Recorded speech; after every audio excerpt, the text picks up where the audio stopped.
wala ɗo ko kujje te minen kolyaɓe minen awluɓe kolyaɓe walla seɓɓe kolyaɓe so ala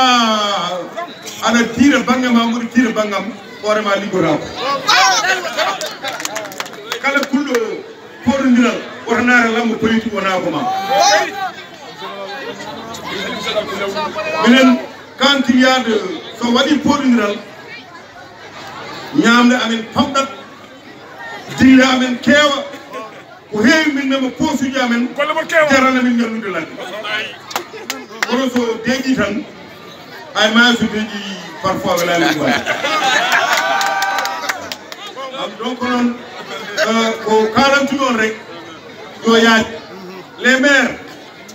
tous les maires hannde min mbaɗi ɗum ɗo représenté min mbaɗi représenté le président du conseil départemental min mbaɗi représenté le ministre de la justice garde des sceaux maître Malick Sall kanko woni mbaɗaɗo nommé ministre au nom du département chef de l' état kala moɗi confiance enen eɗen jaadumi enen nanggani ɗum par ce que ne nanggani en kala noon jaaduɗo e Macky Sall eɗen jaadum koppuɗo Macky Sall fof kadi woto namdo enen so eɗen goppe ɗum aɗa nanggani Macky Sall e nangganma min nangganma sabu aɗa nanggani Macky Sall min nangiranma sabu Macky Sall e nangganma e gueɗe ɗiɗi fof saɗa nanggani Macky Sall e nangganma mamin nangane par ce que aɗa nanggani Macky Sall mamin nangane par ce que Macky Sall e nangganima kono sa natti nangande Macky Sall natti nangandema woto namɗo somin nangganma wonane fier position amen ala mubiñal ala komin mbatta encore komin mbaɗata def dellu andu abulo hande kala ko ƴettuɗa ƴettanoɗa min jaada e ma hande dublama laabi sappo ma andu amin jogui finde amin jogui teddugal amin mbawi relation inchallah kontu kala nomin mbaɗuno e ma so Allah jaaɓi ma base ma politique o nodde amin mbaɗi noon muɗumen par ce que ko orientation ma min mbatta appliqué ala komin cuɗi ko waɗa ɗo ko kala hen ko mbaɗɗa amin jaadema du début à la fin par ce que ka image APR ka symbole de l'APR te mbimi histoire binnowo laamu Macky Sall ne fuɗɗi en 2012 woni président de la république hol ministre uji mbaɗaɗi nommé membre du gouvernement sene welma saɗa wettuma saɗa winde on histoire ma winden Aboulo ministre sene welma saɗa wettuma a wiɗa ɗum kay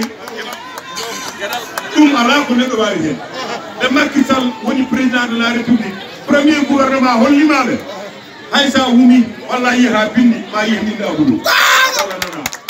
ɗum noon ko histoire baɗɗo créé Macky Sall o nannorima nder hen nannorimi nder hen deke noon enen gonni ko suuɗo ko fewi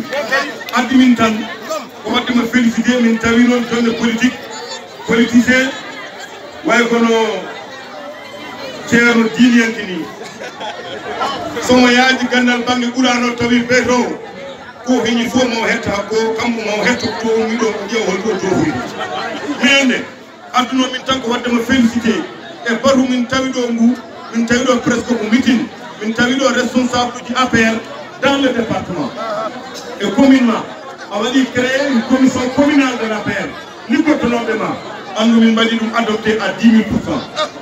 kala komin tini maɓe tini kala komin mbattama min jaadima kamɓene kala koɓe ƴettino mbaɗanoɗa ni kala koɓe ƴetti ɓe kalantumin mbaɗen ɗum noon woni ɗo comité o noon Aboulo comité o ɓe tawmi ɗo e inde commune maɓe ɓe rokkuɓe 2 millions ɓe rokkuɓe madir pasuji